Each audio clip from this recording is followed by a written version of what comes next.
Anime live-action adaptations aren't all that great. If there were a number of anime I could name that could work, it would be Full Metal Alchemist, Cowboy Bebop, Samurai Champloo, Yu Yu Hakusho, Attack on Titan, and Death Note. I'm a huge fan of Death Note. It's an anime where it's more so about the wits of our two main characters trying to figure out the other, rather than there being 50 episodes of if emo-ass Sasuke will come back to the village. I love this series, its characters, and the soundtrack. Naturally, like a lot of people, I remain skeptical about an American live-action adaptation of the series. Before I delve into the review, I do have to address the controversy. When the characters went from being Japanese to American, there was an obvious outcry. Here's my 2 cents on the matter. If it were up to me, the characters stay Japanese, except L, who is presumably British. We can't get that because it's an American production. In my book, the next best thing is to follow the themes of the series and adapt the characters accordingly. I thought, if they did that, it makes for a good adaptation. Did they? No, they didn't. Seeing as America isn't the only closed-minded country, I'll give this whole whitewashing controversy a pass. Changing nationalities only added to the problems. Now that that's out of the way, here's the review. And spoiler warning. You've been warned.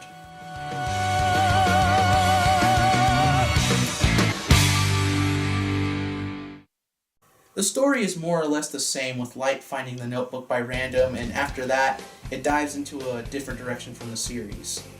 Light lives with his dad in a crappy house, his mom was murdered, and no love for Sayu, I see. Light is, not the Light you know and love, or hate. He's easily angered, a slacker, has an attachment to Mia, he has no god complex, and he never goes from being a teen with good intentions to a power-hungry, abusive, arrogant monster. Light Turner, not Yagami, stays the same throughout, and yes, he develops, though he develops in all the wrong ways. There was always a sliminess about Light in the original. He always manipulated people to get his way, and as far as I know, these people he used, he never really cared for. They were all just a pawn in a chess game to become god of the new world. Light Yagami is selfish, and that's what always made him an interesting character. He'd do almost anything if it meant he got closer to his goal. This Light, on the other hand, is a good guy aside from the killings. He comes to Mia's side, kills a bully, cause, well, that wasn't exactly a good deed, but yeah, it. It's a bully, so Light gets a pass on that one. Light is just not the Light we know. He's a different character entirely. He loses his cool over small things, is in love with Mia, which... no, that's not how the relationship works. Light looks more like what people think Death Note fans look like than the character itself. Which, that's what you think Death Note fans look like. Well, you got it all wrong. If people were mad about Light, he's not the biggest adaptation failure of this movie. Misa, aka Mia, is. From her first scene, I could already tell there was something way off. This is already up there with the worst cheerleader in film. Anyone remember Jane Burnham from American Beauty? How she looks disinterested and pissed, but she's a cheerleader despite this? Last time I checked, cheerleaders are, supposed to be cheery. Disregarding that, the edginess from her smoking is just oozing off the screen.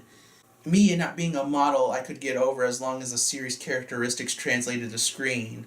Well, she's not all that cheery, obsessed with Light. She doesn't exactly have much optimism about really anything, and of all things, she turns on Light and is the manipulative one. Half the time, she's just being, a bitch. There's no other way to put it. Yes, she's being unruly and compromising a majority of the time. She's not likable in the least. Misa, on the other hand, is. Her reasons and motives in the original may seem flat. If you dig a little deeper, she's more complex than what is being told. With the inclusion of Misa's backstory, I had a great amount of sympathy and understanding. She may be a light-hearted sociopath looking to please Light on the surface. She was a happy girl who was in love with Light, who didn't care much for her, and she cared so much for him that she tragically gave half of her life for him in hopes that one day he would reciprocate the feelings she had for him. Believe me, she's a lot more than that, and that's why I and other fans adore Misa. But you could maybe be a friend of mine. Would that be okay? Yes, so now I've gained yet another friend. Yeah, of course. Any friend of Light's is a friend of mine as well. Let's all be friends together. Yay, fun. And of course, I would never think of betraying any of my friends.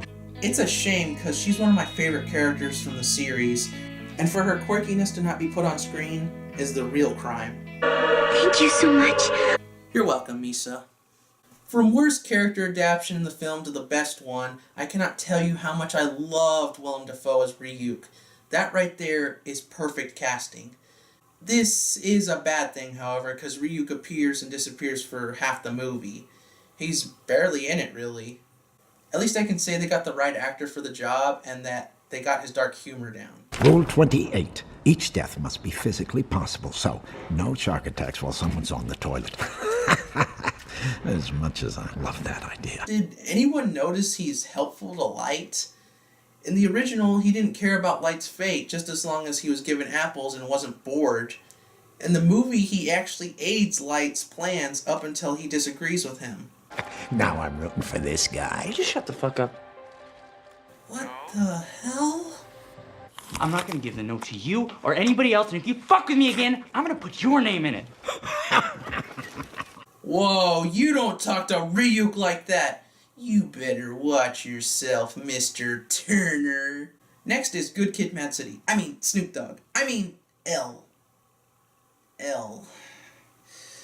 L is the detective with the alias and is arguably the best character of Death Note.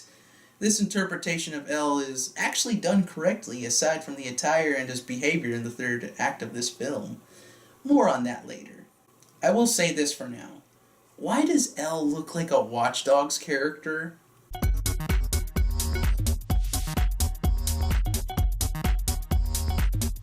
James Turner is one piece in a missing puzzle set. Where's Matsuda, Mogi, and Aizawa? Sachiro Yagami, aka James, works better when he had a team to work off of instead of just L. Besides, the entire cast of detectives all had various personalities and loads of character development that would have made for a treat to watch. Oh well, whatever.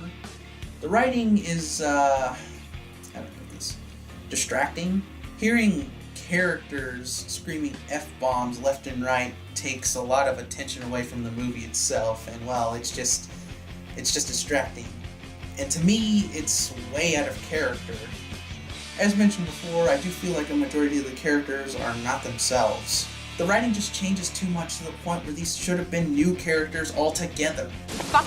Hey, don't touch her! Hey, I don't need your help, okay? The character motives aren't good, well, the ones are altered, and they change some of the rules. There's so many fucking rules. Overall, the writing just isn't good, and it makes me wonder if the screenwriters and producers really sat down to get to know these characters in the first place. When it comes to casting and performances, well, look for yourself.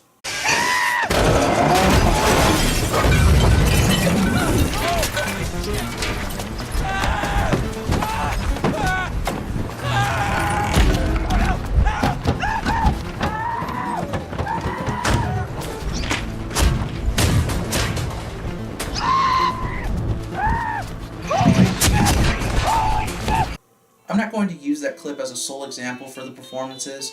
I do feel that Nat Wolff was miscasted or misdirected. These actors tried their hardest with what was given to them. Willem Dafoe was a joy to watch. However, I wish Ryuk had more screen time. Unfortunately, this is the one and hopefully the only time that I didn't like a retro soundtrack. An 80s soundtrack just didn't sit well with me, especially knowing that it's a Death Note movie. You just can't beat the original soundtrack. Sadly, the songs were also distracting as I thought they didn't sync with the Death Note mythos. Batman could do it, Death Note, better look next time. The climax is certainly something to talk about in depth. Mia keeps acting bitchy towards Light because she thinks that they should have taken action. Light sees it as a high risk and the two fight. Light is later confronted by Elle and is told straight up, "You're Kira." "That'll get you answers, Elle. Way to go." Mia goes to Light's house, and honestly, if this were me, I would definitely say this raises some red flags.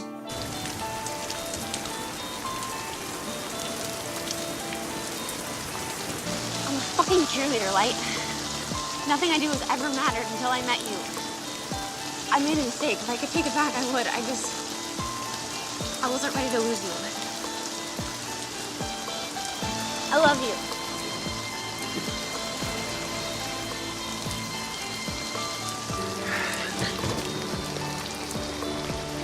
Light then gets the idea to control Watari to find Elle's real name at Whammy's house. Elle comes to Light's house, and yeah, just watch this part. Watari has disappeared. I've known him my entire life. He has not, would not, could not leave without me being sure of his plan. I'm really sorry about your friend. I'm sure he'll be fine. Damn it! You don't have to get that close! You have crossed the line. Forced me to do the same, and I implore you, you will not survive. Try my son again! I'll fucking kill you!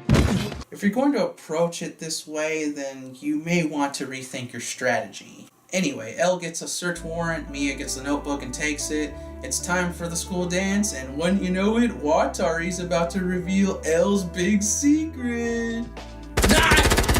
Mia shows her true motives. Yeah, she was just a power-hungry bitch. Who would have saw that?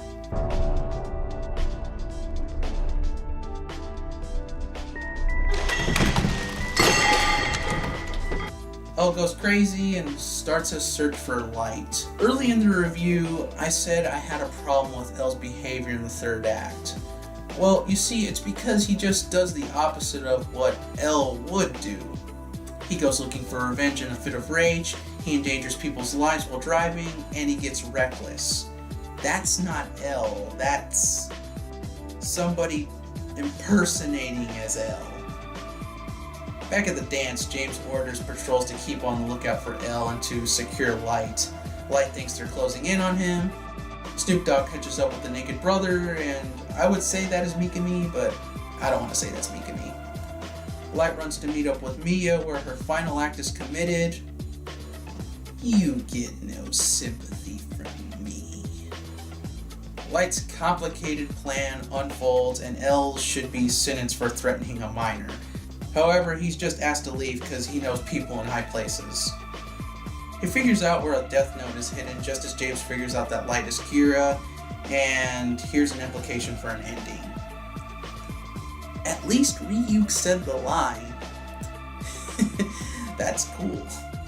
Overall, the American Death Note movie may have its problems. It's not as bad as everyone says it is, acting like it's the worst movie to come out since Birdemic. And this statement is coming from a huge fan of the series. Its 80s vibes, 80s music choices, and neon lighting made me think during the end credits, why not just set it in the 80s with a new cast of characters, with smaller stakes, but it's within the same continuity as the original, just set in America. There! Problem solved.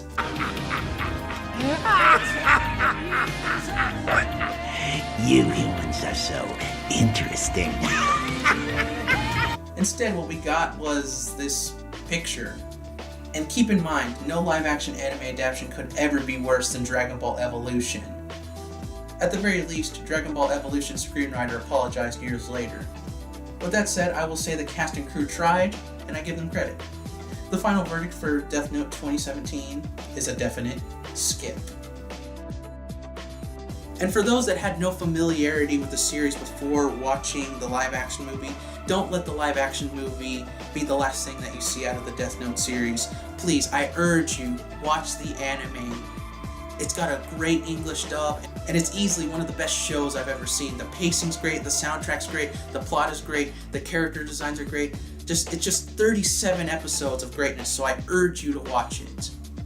I'm Lino Mars of the MMCA Productions crew, and I'll see you next time.